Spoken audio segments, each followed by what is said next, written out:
ओम नमः सिद्धिभ्यां नमो अरिहन्ताणं नमो सिद्धाणं नमो आयर्याणं नमो उवज्झायाणं नमो लोये सौसा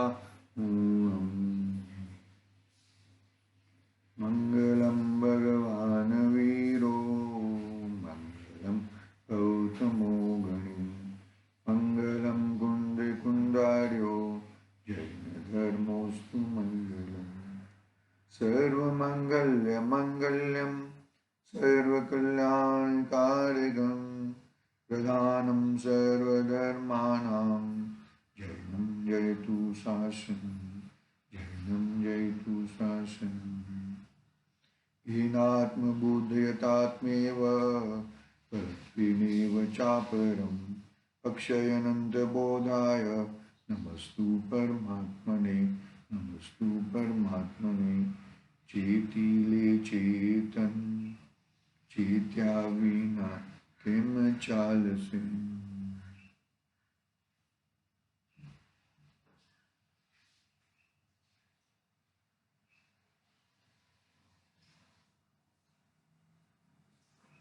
समाधि तंत्र आचार्य पूज्यपाद स्वामी का महान ग्रंथ अपने सामने विराजमान है।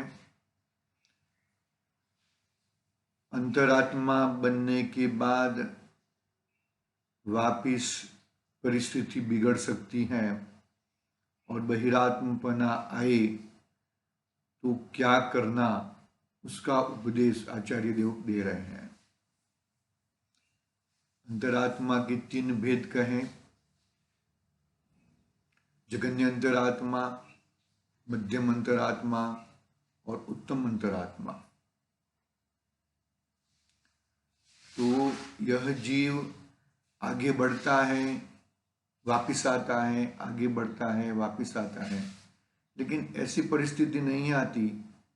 शायद वो भी आ सकती है कि पहले गुण स्थान में आ जाए, यानी कि चतुर्थ गुण स्थान तक तो आता है, लेकिन ऐसी और भी और गड़बड़ हो गई और ज़्यादा कर्तव्यों के साथ एकता हो गई और यही मैं हूँ ऐसा भाव आ गया, तो पॉसिबल है कि भाई वो मिथ्यात्व की भूमिका में पहले गुण स्थान में भी आ सकता है।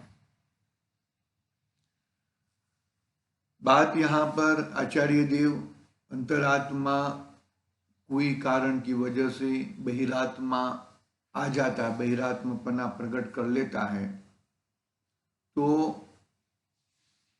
वापिस वो बहिरात्मा अंतरात्मा में कैसे आ जाए, किस तरह से आ जाए, उसकी बात आचार्य देव हमें कर रहे हैं।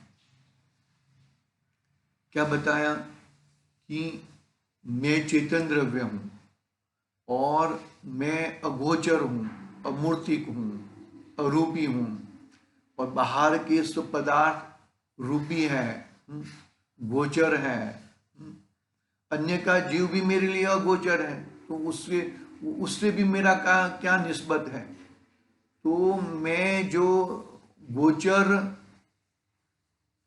को मेरे कोई मतलब नहीं है, गोचरों के साथ यानी कि रूपी पदार्थों के साथ यानी कि पर पदार्थों के साथ मैं रोष और तोष करके क्या फायदा, क्योंकि वो रोष और तोष सही रोष और तोष नहीं है, उल्टा मुझे यहाँ पे भटका रहा है, इधर उधर भटका रहा है।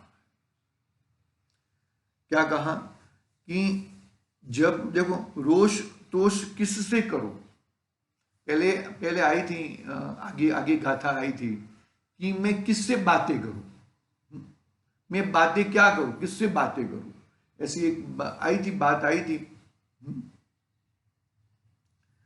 किससे बात करना है मुझे तो कहते हैं कि कोई किसी से बात करके कोई मतलब नहीं है, क्या बात करना है, किससे बात करोगे, तुम अपने आत्मा के साथ बातें करो, अपनी वस्तु के साथ बातें करो। मतलब इसमें स्वच्छंदीपना नहीं है। देखो ये ऊपर लेवल की बातें हैं, ऊपर लेवल, बाहर में यदि कुछ आगे पीछे होता है वो तो ठीक है, लेकिन ऊपर लेवल की बातें हैं भाई, ये याद रखना ये चीज। देखो क्या कहते हैं यहाँ पर, हाँ, गाथा पढ़ लेते हैं, अपने को भावार्थ भावार्थ से पढ़ना है। हम गाथा नंबर 46 नंबर की गाथा है। अचेतनमेदं दृश्यं दृश्यं चेतनं तत क्व रुष्यामि क्व तुष्यामि मध्यस्थो अहं भवाम्यतः। देखो नीचे दोहा पढ़ते हैं।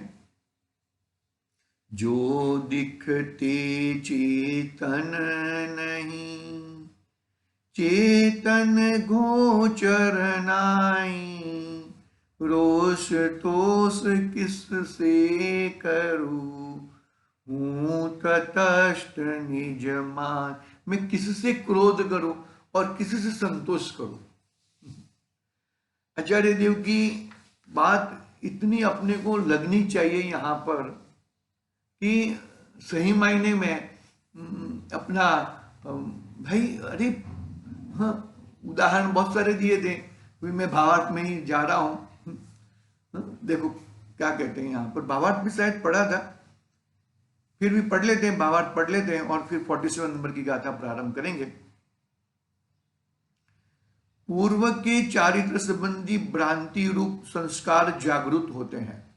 पूर्व के चारित्र संबंधी, चारित्र होने का उदय है ना, निरंतर चारित्र होने का उदय है। पूर्व के चारित्र संबंधी भ्रांति रूप संस्कार जागृत होते हैं, तब अंतरात्मा समाधान रूप से विचार करता है कि जो शरीरादिक पदार्थ दृष्टि गोचर है वे अचेतन है, जड़ है। मैं उन पर राग द्वेष करूं तो वह व्यर्थ है। आत्मा जो चेतन है, राग द्वेष को जान सकता है, वह तो अदृश्य है, दृष्टि गोचर नहीं है, इसलिए वह भी मेरे राग द्वेष का विषय नहीं बन सकता। वापिस पढ़ते हैं, देखो क्या कहा, बहुत ही सुंदर बात बताई। चारित्र मोहनी के उदय में, चारित्र मोहनी step by step by step by step कहां से शुरू होता है। अरे सही मायने में चारित्र मोहनी की शुरुआत कहा ना, स्वरूपाचरण चारित्र चतुर्गुण स्थान में, फिर सकल चारित्र, देश चारित्र, यथाख्यात चारित्र, ऐसा आता है ना, स्टेप बाय स्टेप आते हैं। चारित्र में स्टेप पढ़ते हैं, श्रद्धा में स्टेप नहीं पढ़ते। श्रद्धा तो एक मारो और दो टुकड़े, ऐसा श्रद्धा होती है। तो इस चारित्र में चारित्र मोनिया यानी कि चारित्र संपूर्णपणे चारित्र प्रकट कहां होएगा कि भाई 12वें गुणस्थान के अंत समय में चारित्र गुण पूर्ण होता है और ज्ञान गुण पूर्ण होता है 13वें गुणस्थान में, पूर्णता के लक्ष्य, बराबर है। तो क्या कहते हैं यहाँ पे, पूर्व के चारित्र संबंधी भ्रांति रूप संस्कार जागृत होते हैं, आगे के, हाँ बराबर है। तब अंतरात्मा समाधान रूप से विचार करता है कि वाह, समाधान है ना, पूजन में समाधान सहजा विरामी, समाधान करके सहज परिणाम करना है। तब अंतरात्मा समाधान रूप से विचार करता है कि जो शरीरादिक पदार्थ दृष्टि गोचर है वे अचेतन है, जो शरीरादि पदार्थ दृष्टि गोचर हैं वे अचेतन है, जड़ है। मैं उन पर राग द्वेष करूं तो वह व्यर्थ है, मैं उसके ऊपर राग द्वेष करूं, वो शरीरादि पदार्थ क्या है, दृष्टि गोचर है, बरोबर है, वे अचेतन है, जड़ है। मैं उन पर राग द्वेष करूं तो वह व्यर्थ है। आत्मा जो चेतन है, राग द्वेष भावों को जान सकता है, वह तो अदृश्य है, दृष्टि गोचर नहीं है, इसलिए वह भी मेरे राग द्वेष का विषय नहीं बन सकता।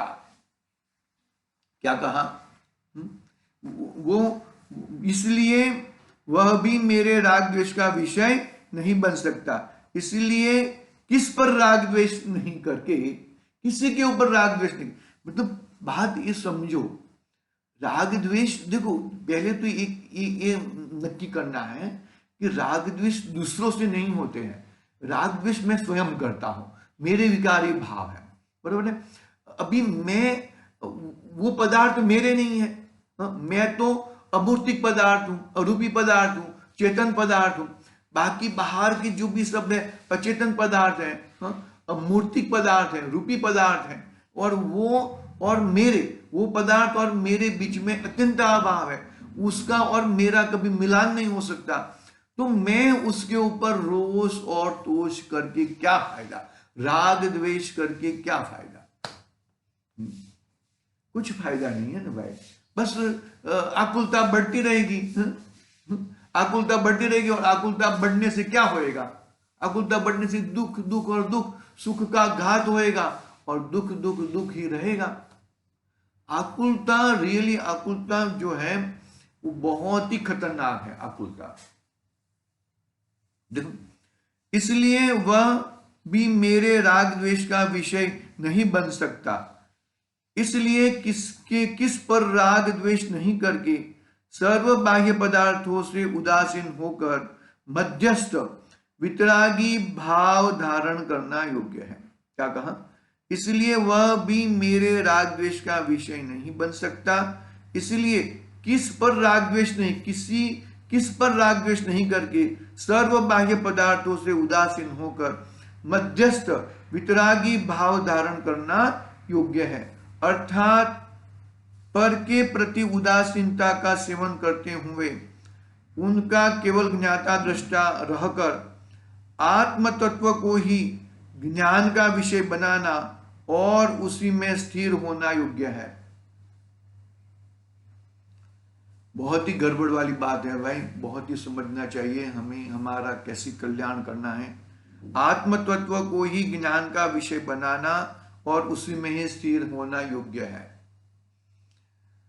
बहुत ही संसार में जहां पे भी जाओ, जहां पे भी देखो, वहां पर दुख ही दुख है, दुख के अलावा और कुछ नहीं है। किस तरह से हम बचे, कोयले की खान में हम जाए और कोयले का दाग न लगे, वो अपना कर्तव्य है, क्योंकि वो भाई दुख ही दुखमय है। देखो क्या कहा कि सर्व बाह्य पदार्थों से उदासीन होकर मध्यस्थ वितरागी भाव धारण करना योग्य है। अर्थात पर के प्रति उदासीनता का सेवन करते हुए उनका केवल ज्ञाता दृष्टा रहकर आत्म तत्व को ही ज्ञान का विषय बनाना और उसी में ही स्थिर होना योग्य है। आत्म तत्व को ही ज्ञान का विषय बनाना और उसी में ही स्थिर होना योग्य है, उसी में ही स्थिर होना योग्य है। निरंतर हम अपने स्वभाव में रहकर हम अपने को ही स्थिर करें, हम तो ही अपना कल्याण होएगा, बाकी अन्यथा कल्याण नहीं होएगा। आगे बढ़ते हैं। बरोबर समझ में आया ना? मतलब कितना, किस तरह से ज्ञानी पुरुष अंतरात्मा कैसे समाधान करता है। बहुत ही ये सब बातों की बहुत ही जरूरत है। जो भी उदय है वो मेरे कर्म के अनुसार है, पूर्व में किसी ने किया नहीं है। देखो एक बात, कर्म के उदय में किसी के ऊपर दोषारोपण नहीं करता। ये कर्म के उदय, ऐसे कर्म मैंने पूर्व में बांधे हैं, इसके लिए ही ये कर्म के उदय मेरे पे आए हैं, एक बात। और कर्म जो उदय आए हैं वो बाहर में है, मेरे अंतरात्मा में कर सकते नहीं है वो कुछ भी। लेकिन यदि अंतरात्मा मेरे आत्मा के अंदर यदि गड़बड़ होता है तो वो मैं उसके ऊपर इष्ट अनिष्ट बुद्धि, एकत्व आदि बुद्धि, हित अहित बुद्धि, ऐसी कुबुद्धियां लगाकर मैं यदि मेरे आत्मा को पीछे धकेल सकता हूं। बरोबर है? कर्म यदि आए हैं, बरोबर, तीसरा पॉइंट, कर्म उदय में आए हैं तो कर्म के उदय के काल में मुझे क्या करना है कि उदय के काल में किसी के ऊपर रोष तोष न करते हुए अपने ज्ञान स्वभावी आत्मा में ठहरना है, अपनी वस्तु में ठहरना है, अपनी चीज में रहना है। अपनी चीज में रहेगा तो वो जरूर अपना आनंद को प्राप्त करेगा। देखो क्या कहते हैं, अर्थात पर के प्रति उदासीनता का सेवन करते हुए उनका केवल ज्ञाता दृष्टा रहकर आत्मा को ही ज्ञान का विषय बनाना और उसी में ही स्थिर होना योग्य है। उसी में ही स्थिर होना योग्य है, किसी में अपने ज्ञान स्वभावी आत्मा में ही स्थिर होना, उसी में ही स्थिर होना योग्य है। ज्ञानी को, आगे बढ़ते हैं, एक पैराग्राफ है वो पढ़ लेते हैं, फिर कल से 47 नंबर की गाथा प्रारंभ करेंगे। देखो, ज्ञानी को अल्प राग द्वेष होते हैं, परंतु देखो कि कैसे कि किसकी बलवानता बताई यहां पर।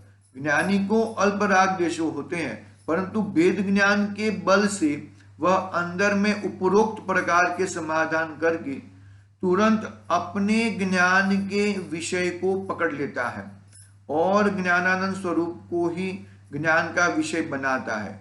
उसकी बारंबार भावना से राग द्वेष की वृत्ति स्वयं क्रम क्रम से मिट जाती है, क्रम क्रम से मिट जाती है, क्रम क्रम से रहती नहीं है।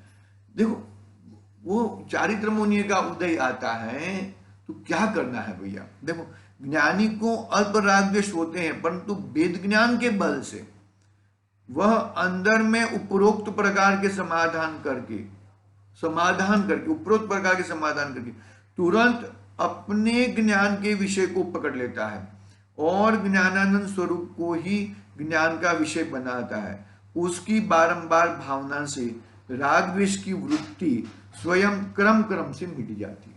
राग द्वेष की जो चारित्र मुनि है, उसमें कहा ना पहले, चारित्र मुनि का नाश होना, चारित्र मुनि खत्म होना क्रमशः होता है।